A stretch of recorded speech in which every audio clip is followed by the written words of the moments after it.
Welcome back to Fox Recaps. Today I'm going to explain the movie Mercil, released in the year 2017. The first scene features a character named Vadivu approaching an ambulance driver and asking for a ride. The ambulance driver refuses, claiming that the ambulance is only for patients. As a result, Vadivu knocks him out with a rod and drives him away. In the following scene, we see a broker on his way to his duty, but he is also kidnapped by Vadivu. In one of the hospitals, a doctor instructs his assistant to ask for payment before admitting the patient. He then enters a lift, but when the lift opens, the doctor vanishes. In the evening, a surgeon is jogging with his wife when he receives a phone call.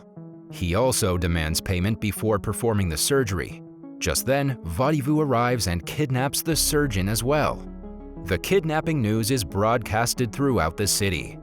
When the police receive information about the suspect, a group of officers led by DCP Rothnovel heads to the informed location.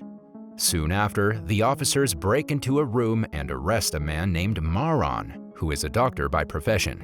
While Maron is being led to the police van, a crowd gathers outside, claiming that Maron is innocent. Despite being arrested, Maron smiles and waves to the crowd as if he doesn't care. Instead of a police station, Rothnovel takes him to an abandoned building.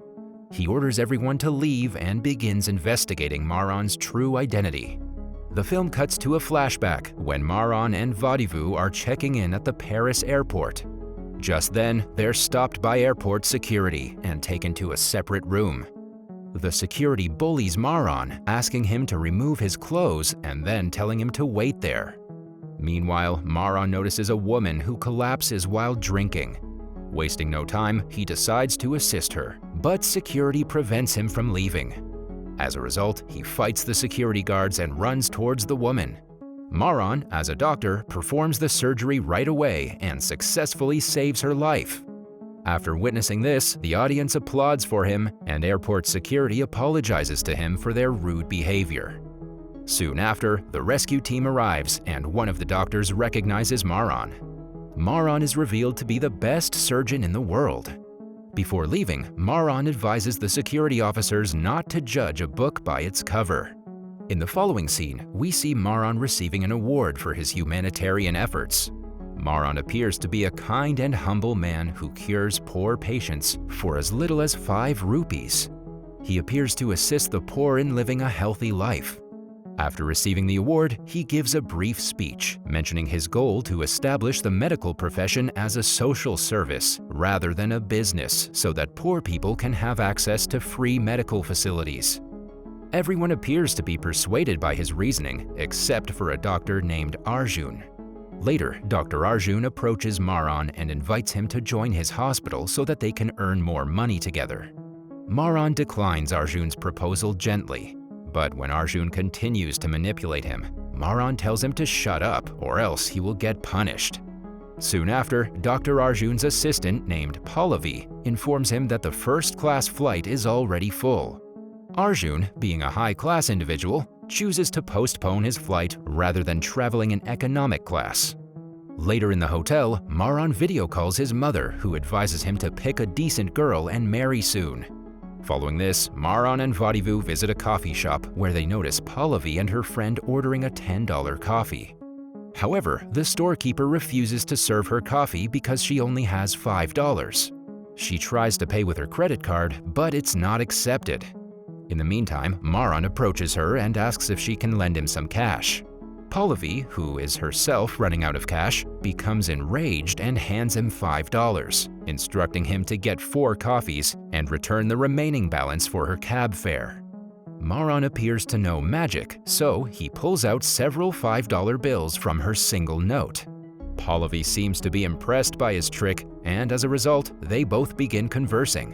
While they're talking, some thugs break into the restaurant and threaten everyone for money.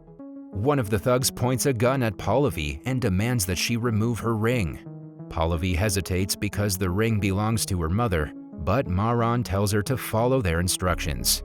Pallavi is heartbroken, but Maron, through his magical abilities, returns her ring. When the thugs notice this, they return back to Maron, but he defeats them all with his magic tricks. The next day, Maran and Vodivu are shopping when they notice Dr. Arjun with a Russian girl. Both of them follow the doctor and end up meeting Pallavi and her friend. Maran asks if she keeps wandering around the city, to which she responds that she's Dr. Arjun's assistant and must go where her boss goes. The next couple of days, Maran and Pallavi meet more frequently, causing them to become closer. One day, while they're sitting in a park, Maran tells her about his upcoming magic show event happening soon. He hands out invitation cards to Pallavi and her boss, inviting them to the show. In the magic show, Maran keeps a girl inside a box and penetrates it with his swords, but the girl miraculously escapes unscathed. Following that, Maran summons Dr. Arjun from the audience to perform the same trick on him. Dr. Arjun cannot recognize Maran because he's wearing a mask. Maran then begins penetrating the swords within Dr. Arjun, and before penetrating the final sword, he reveals his face to Dr. Arjun, claiming vengeance. Soon after, he stabs Dr. Arjun's body with the final sword and kills him in front of the audience. Just then, Vodivu drops the curtain and both of them flee. Then we see a VIP named Daniel heading towards the crime scene, where Rothnaville and his team are investigating the murder.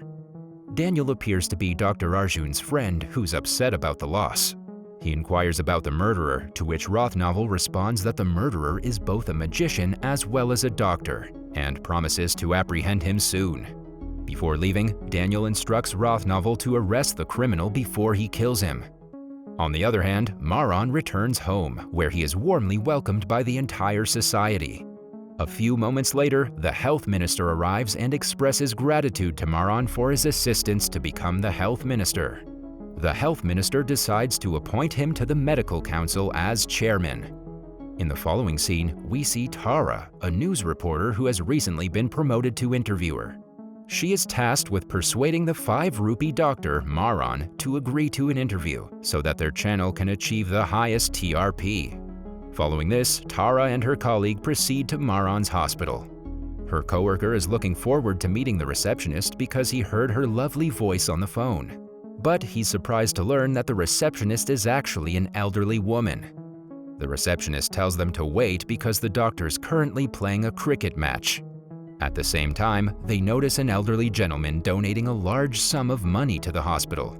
Tara's coworker inquires as to the reason, to which the old gentleman responds that Maran saved his son's life free of cost, and that his son has now sent his first salary from abroad. The old man believes that the first salary should be donated to God, and he regards Maran as a deity. After hearing this, Tara couldn't wait to meet the doctor, so she decides to go to the location where he's playing. When they arrive, they're unable to identify Dr. Maran because he's playing in a typical middle-class Indian style.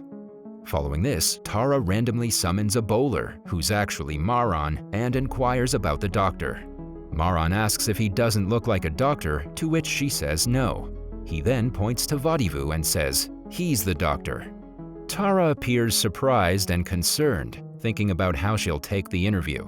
However, Tara offers Maran a drink and asks him to persuade the doctor to come to the interview.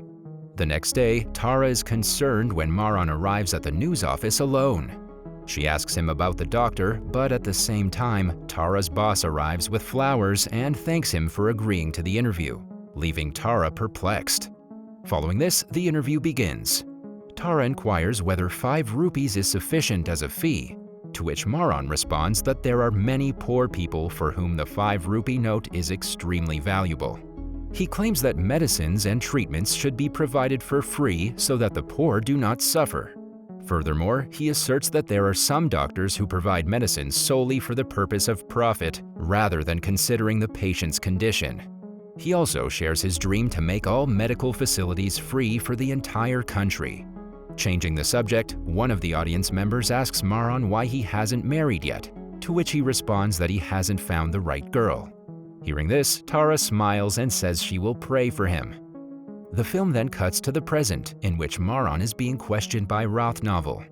Rothnaville inquires as to why he abducted the doctor, surgeon, broker, and the ambulance driver. Maran then tells him about a past incident in which a poor father is dropping his daughter at school. While crossing the street, his daughter is hit by a truck, resulting in a horrific accident. Soon after, the father summons an ambulance whose driver contacts a broker and informs him of the emergency situation. The broker instructs him to transport the patient to a private hospital rather than the nearby public hospital. When the patient arrives at the hospital, the doctor refers him to the surgeon, who informs him that the patient will not survive because it's too late. Surprisingly, the doctor instructs the surgeon to fake the operation in order to receive free money. Following this, the doctor tells the poor father to arrange a large sum of money for the surgery. Unaware, the father sells his cab and all his wife's jewelry in order to gather the money. After paying half of the surgery fee, the surgeon informs the parents that they're unable to save their daughter, leaving the parents heartbroken. The parents want to see their daughter, but the doctor asks them to deposit the remaining balance first. As a result, the mother becomes depressed and jumps off the building, taking her own life. After hearing about the incident, Roth-Novel breaks down and understands Maran's motivation for kidnapping those 4 people.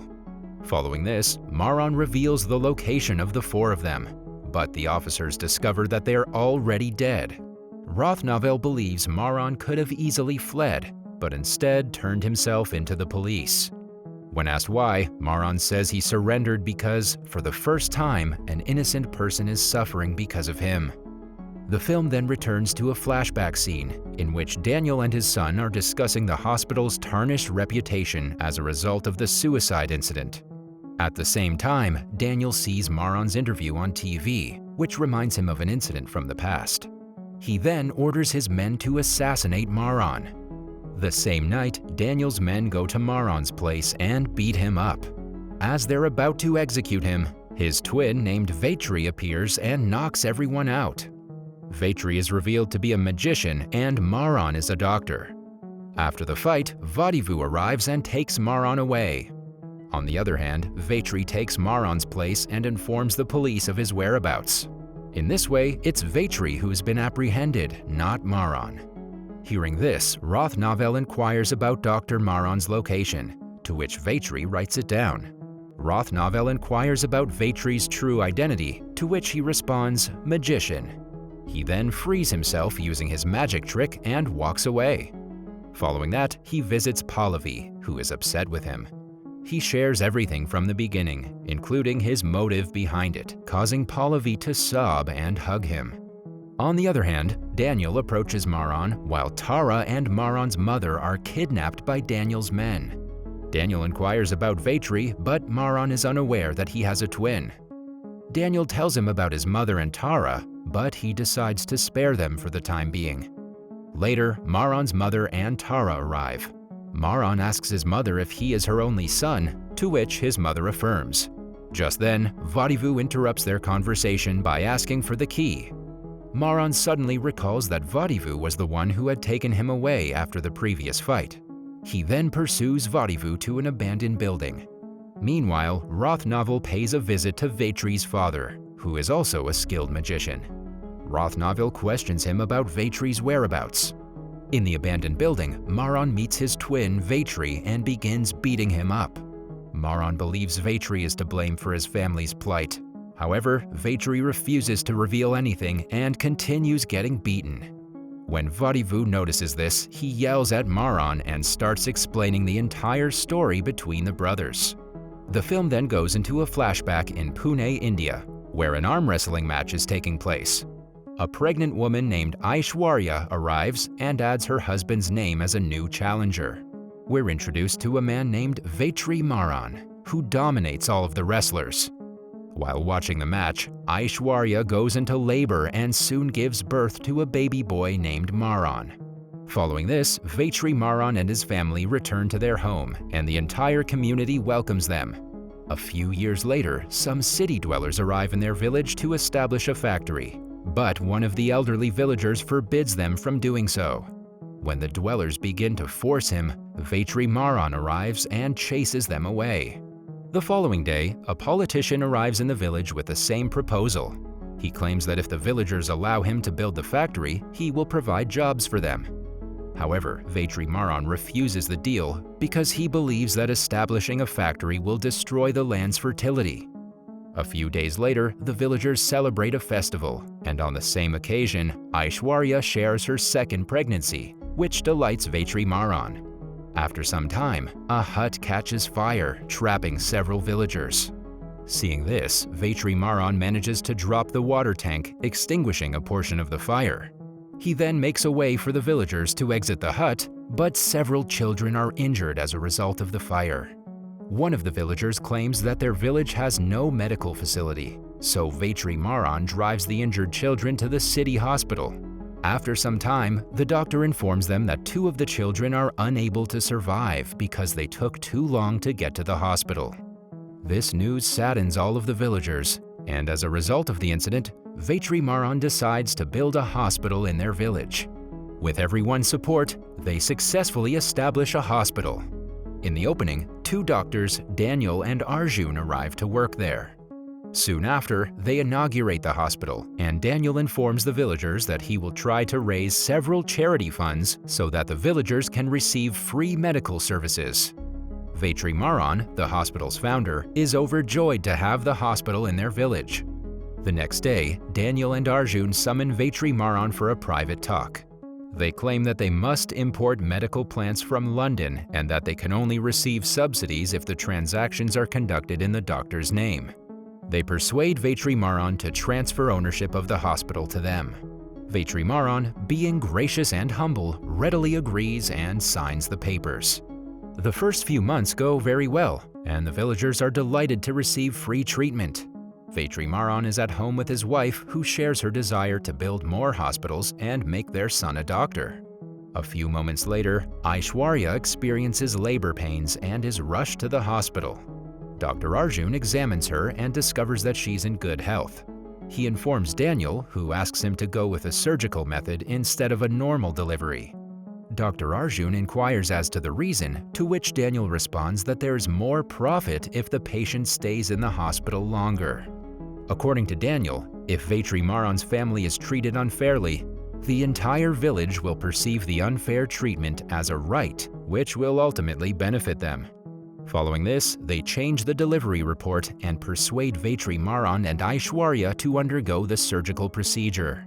During the surgery, their carelessness causes the baby to become critically ill. Daniel then instructs Arjun to inform Vetri Maran of the baby's death due to some complication. Despite being unconscious, Aishwarya is able to hear their conversation. She soon begins to move, and the doctors attempt to restrain her. At the same time, Maran rushes to the operating room to see his mother. Vetri Maran also follows Maran to the operating room and notices his wife's deplorable condition. Before she dies, Aishwarya reveals the deceit of the doctors. Vetri Maran is broke and confronts Dr. Arjun, who reveals that the plan was Daniel's. Vetri Maran and Maran search for Daniel, but the latter appears to have fled. On the other hand, Daniel's men throw the newly born baby into the garbage. Soon after, Daniel's men attack Vetri Maran and his son. Vetri Maran manages to conceal Maran in a truck and begins fighting those men. As Vetri Maran kills all the men, Daniel suddenly stabs him from behind. Before he dies, Daniel reveals that he wanted to build the hospital for his own benefit, but the villagers refused, so he devised a plan and set fire to the hut. Following this, Vetri Maran established the hospital and transferred ownership to him, making his job even easier. Daniel also reveals that Aishwarya's death was planned. As soon as Vetri Maran dies, his newborn baby is seen crying in the garbage. Back in the present, Vetri's current father tells Rothnaville that he adopted Maran and Vetri after finding them abandoned. On the other hand, Vodivu tells the same story to the twin brother. Vodivu is revealed to be Vetri Maran's cousin, and he treats the twins as if they're his own children. Following this, the two brothers embrace, creating an emotional moment. Soon, Tara arrives with the cops who arrest Vetri. In the next scene, Daniel instructs his son to visit Maran in the clinic while he himself visits Vetri in jail. When Daniel's son arrives at the clinic, he tells Maran to sign the withdrawal letter, mentioning the resignation of the medical council's head. Meanwhile, Daniel confronts Vetri and taunts him about the past. Vetri responds that Daniel has been mistaking them because he is Maron, and the other person in the clinic is Vetri, who is more violent. It is then revealed that the twin brothers changed their clothes prior to the arrival of the police. Daniel is stunned and immediately calls his son to get him out of there, but it is too late. Vetri severs Daniel's son's hand, but he allows him to flee. After a while, Daniel's son enters the cab driven by the same poor father. The poor father exacts his vengeance in the same manner in which they murdered his daughter. Meanwhile, in search of his son, Daniel and his men arrive at the abandoned building. Soon after, they're all attacked with glass bottles, just as Vetri Maron was attacked. Vetri is about to kill Daniel when Daniel's right-hand man named Kashi runs over him with his truck. Kashi steps out of the truck and brings out Maron. It is then revealed that while Maron was being transferred to another jail, Kashi caused an accident and captured Maron. Currently, Maron notices his brother lying down unconscious and quickly performs CPR, causing Vetri to come back to life.